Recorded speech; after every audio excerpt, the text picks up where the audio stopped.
I'm going to go over some fundamental techniques to greatly improve your workflow so you can be efficient and work smarter, not harder.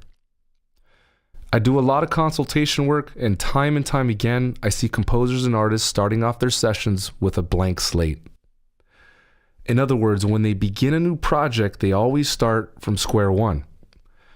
This may not sound like a big deal to you, but when you compose hundreds of songs a year, you start to see a few correlations and themes.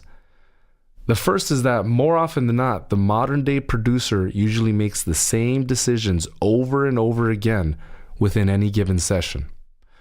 If you were to count the number of decisions you make in a session, it would be in the thousands, if not tens of thousands. Of course, this is a generality, but there is a lot of truth to it. For example, the likelihood of you using an EQ or a compressor on a track is pretty high.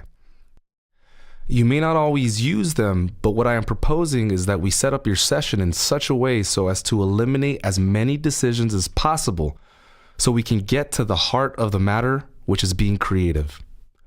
Here are some things that you should set up for a project template. Screen sets, plugins, default chains, sends, effects, project settings, automation quick access, key commands, and a default mastering chain.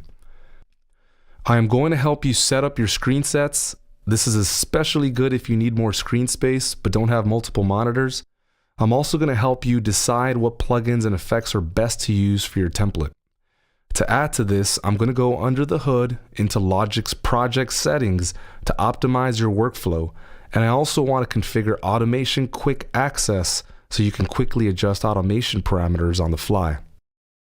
Lastly, you will be defining a default mastering chain so you can pump out tracks quickly. There's a lot to cover. Let's get right to it. I'll see you on the next tutorial.